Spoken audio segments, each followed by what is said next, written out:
రెండు తెలుగు రాష్ట్రాలలో మొట్టమొదటి factory outlet jewellery shop Mukunda jewelleries.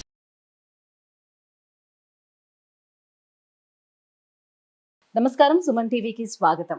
మన నిత్య జీవితంలో పురాణ ఇతిహాసాలు చదువుతున్నప్పుడు లేదా విన్నప్పుడు అనేక రకాల సందేహాలు మనకు వెల్లువెత్తుతూ ఉంటాయి.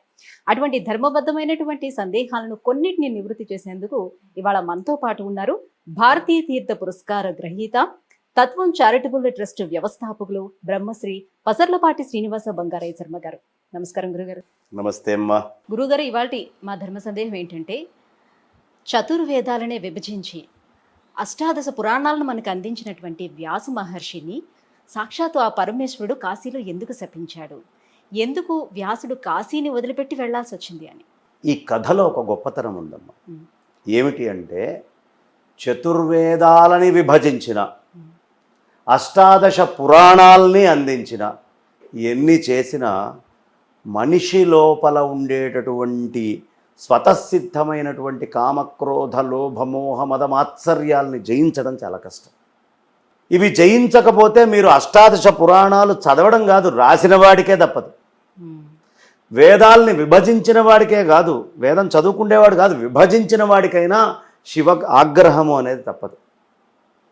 అందుకనే మనకి వేదంలో నమస్తే రుద్రమణ్యవ ఉతోత ఇషవే నమః. తప్పుడు పనులు చేస్తే ఆయన కోపానికి గురవుతారు ఎవరైనా. ఆ కోపానికి గురి కాకూడదు అంటే అంతఃశత్రువుల మీద గెలవాలి, మన లోపల శత్రువుల మీద మనం గెలవాలి. వ్యాసుల వారు పాపం చాలా శ్రద్ధగా నిష్ఠగా ఆయన చదువుకున్నటువంటి వేద భాగాన్నంతా ఎప్పటికప్పుడు హవనాలు చేస్తూ యజ్ఞయాగాదుల్ని చేస్తూ ఆనందంగా కాశీలో ఆ పరమేశ్వరుణ్ణే తలుచుకుంటూ బ్రహ్మాండంగా గడిపేవాడు. అలా గడుపుతూ చాలా కాలం ఆశ్రమంలో ఆయన శిష్యులు అందరూ తృప్తిగా మనకు అవసరమైన చాలా గొప్ప సాహిత్యాన్ని అందిస్తూ ఉండేవారు. ఇది చూశారు. ఎప్పుడైనా భోలాశంకరుడు ఆయనకి వ్యాసుల వారిని ఎలా అయినా అనుగ్రహించాలి, అసలు వ్యాసుల వారి యొక్క తపస్థితి ఏమిటి జనాలందరికీ తెలియాలి. వ్యాసుణ్ణే పరీక్ష చేశాడు అంటే మనబోటి వాళ్ళని వదిలిపెడతాడమ్మా ఆయన. కాబట్టి ఈయన యొక్క తపస్సు ఏమిటో పరీక్ష చేద్దాము అని నిర్ణయించుకున్నారు. వెంటనే వ్యాసుల వారు చక్కగా అనుష్ఠానం చేసుకొని అన్ని పనులు చేసి భిక్షాటనకి వెళ్దామని సంసిద్ధమయ్యాడు. అప్పుడు పార్వతి అమ్మవారితో ఒక్క మాట అన్నారు. ఏమ్మా పార్వతి, చూసావా ఆయన యొక్క తపస్సు ఎంత, ఆయన ఇంద్రియ నిగ్రహం ఎంతో మనం గమనిద్దాం, ఓ చిన్న పరీక్ష నువ్వు చెయ్యి అనేటప్పటికీ ఆ పార్వతి అమ్మవారు ఒక్కసారిగా, ఆవిడే కదా మహాశక్తి మహామాయ, వెంటనే కృష్ణ పరమాత్మ అవతారం ముందొచ్చిన తల్లి కూడా ఆ తల్లే కదా, వెంటనే కాశీవాసములో ఉండేటటువంటి జనాలందరి యొక్క హృదయాల్లోకి మనస్సుల్లోకి ఆ తల్లి వెళ్ళి కూర్చొని ఏ ఇంటికి వెళ్ళిన భిక్షాటన అడిగినా ఆ ఇంట్లో నుంచి వస్తువులు రావట్లేదు. కారణం మహామాయ లోపల కూర్చొని ఉంది, పరీక్ష చేస్తోంది. అన్ని చోట్లకి తిరిగాడు. ఏమిటబ్బా, ఎప్పుడూ లేదు కాశీలో నాకు ఈ విధంగా ఆహారం దొరకని పరిస్థితి నాకు లభించిందా అని వెళ్ళిపోయాడు ఆశ్రమానికి. అక్కడ శిష్యులందరూ ఉన్నారు. నాకు లేకపోతే నేను ఖాళీ కడుపుతోటి ఉంటాను, కనీసం శిష్యులకైనా భోజనం కావాలి కదా, సరే నా ప్రారంధవశాన్ని నాకు దొరకలేదేమో, మీరు ప్రయత్నం చేయండి నాయన అని శిష్యుల్ని పంపించాడు. శిష్యులందరూ వెళ్ళారు. ఎవ్వరికి ఏమాత్రము ఆహారం దొరకల, ఏ విధమైనటువంటి ద్రవ్యము వాళ్ళకి లభించలేదు. వాళ్ళ జోలెలో రిక్తహస్తాలతోటి తిరిగి గురువుగారి దగ్గరికి వచ్చేసారు. చెప్పే గురువుగారు, ఏమిటి ఆశ్చర్యం, సరే మనం జన్మాంతరంలో ఎవరికైనా పెడితే కదా మనకు వచ్చేది, బహుశా మనం ఎవరికి పెట్టలేదేమో, అందుకని మనకు లభించలేదు, ఈ పూటకి మనం అందరం పస్తు ఉండాల్సిందే. హాయిగా పస్తున్నారు. అంటే ఒకపాటి ఆకలికి కూడా ఆగ్రహం రాలేదు ఆయనకి, పస్తుండాలని యోగం ఉంది. అలా మళ్ళీ ప్రయత్నం చేశారు. అలా ప్రయత్నం చేస్తూ ఉంటే దొరకకపోయేటప్పటికి మరుసటి రోజు దొరకకపోయేటప్పటికీ ఒక వారం అయింది. భయంకరమైన ఆకలి వచ్చేసింది. తట్టుకోలేకపోయాడు ఆయన.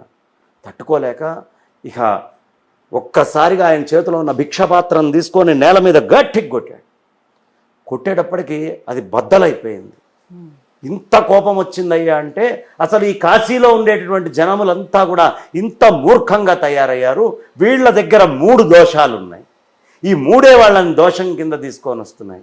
మొట్టమొదటిది డబ్బు ఎక్కువైంది వీళ్ళకి. ఈ ధనం ఎక్కువయ్యేటప్పటికీ ధన మదము అనేది వీళ్ళని ఆశ్రయించింది. రెండో మదం విద్య బాగా ఎక్కువైంది వీళ్ళకి. వీళ్ళ విద్యా మదం కూడా వీళ్ళని వ్యాప్తి చెంది ఈ విద్యా మదంతో వీళ్ళు కొట్టుకులాడుతున్నారు. మూడోది ముక్తి మదం.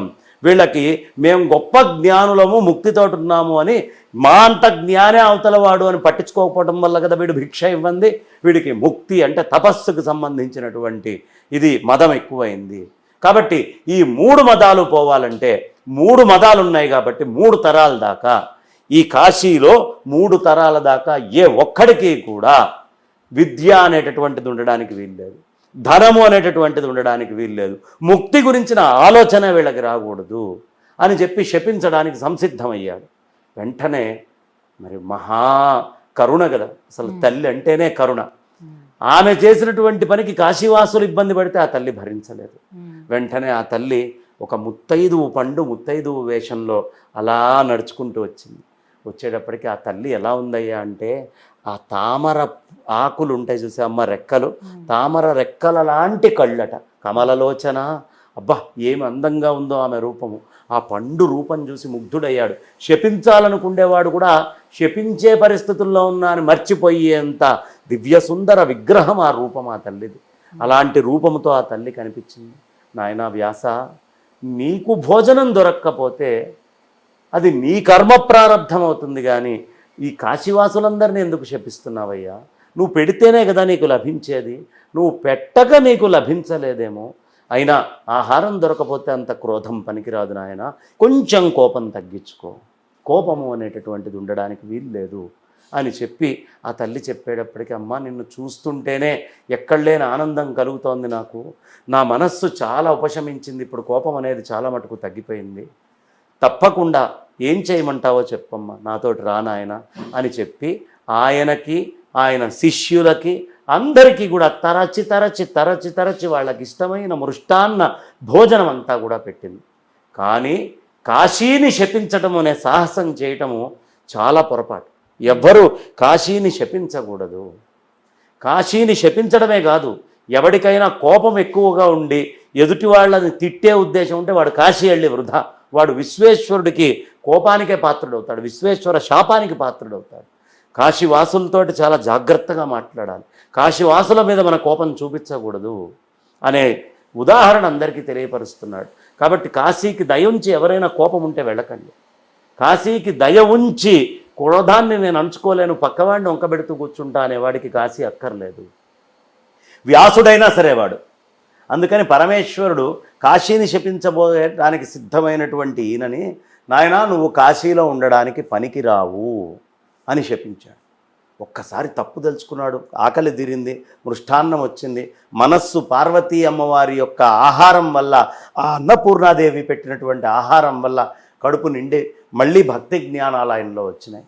ఇంత పొరపాటు చేశాను అని ఒక్కసారిగా ఆ కంటెంబడి నీళ్లు పెట్టుకొని పరమేశ్వరుడి పాదాల మీద మోకరిల్లి శిరస్సుని ఆయన పాదాలకు అంటించేటప్పటికీ ఆ తపస్సుని చూసి అనుగ్రహించడమే లక్షణంగా ఉన్న శంకరుడు, నాయన నువ్వు అనుగ్రహించినా నేను ఒకసారి మాట అంటే అది కాదు, అయితే నీ కోసం ఒక కాశీనే నేను ఇస్తాను. అదేమిటయ్యా అంటే, నదికి అవతల పక్కకి వెళ్ళిపో, ఆ నదికి అవతల పక్కన నీకు వ్యాస కాశీ అని పెడతాను, అక్కడ ఉండి తపస్సు చేసుకో. ఈ కాశీకి వచ్చిన వాడు అక్కడికి వెళ్ళకపోతే కాశీకి వచ్చిన ఫలితం వాడికి దొరకదు. దాన్నే ఇప్పటికీ వ్యాస కాశీ అంటాం. మనం ఎప్పుడైనా కాశీరాజు కోట ఉంటుంది, అవతల పక్కకి వెళ్తే ఇప్పటికీ కాశీరాజు గారికి సంబంధించినటువంటి ఒక కోట ఉంటుంది. ఆ కోటలో ఈ వ్యాసుడు యొక్క కాశీ ప్రదేశం ఉంటుంది, అక్కడ శివలింగాన్ని పెట్టుకొని ఆయన అనుష్ఠానం చేసుకున్నాడు. దాన్నే వ్యాస కాశీ అంటారు. ఈ శాప వృత్తాంతానికి మొత్తానికి మూలము ఇదే అమ్మ. అంటే ఆహారము దొరకలేదనో ఇంకేదో ఉందనో ఎప్పుడూ కోపగించకూడదు. ఇదే పరీక్షిత్తు చేశాడు భాగవతంలో. ఆ నీళ్లు దొరకలేదని తపస్సు చేసుకుంటున్న శమీకుడి మీదకి తీసుకొని వెళ్ళి చచ్చిపోయిన పామును వేశాడు, శాపగ్రస్తుడయ్యాడు. ఆహారము లేక ఆకలి మంటలతో కడుపు బాధతో ఉన్న ఎదుటి వాళ్ళ చెడు కోరుకోకుండా జీవించగలగడం నేర్చుకో అనే విషయము ఈ వ్యాసుల వారి కథ ద్వారా అందరికీ తెలియపరిచాడు పరమేశ్వరుడు. ఈ కథను ఇంత చక్కగా వివరించినందుకు ధన్యవాదాలు గురుగారు. ధన్యవాదాలు.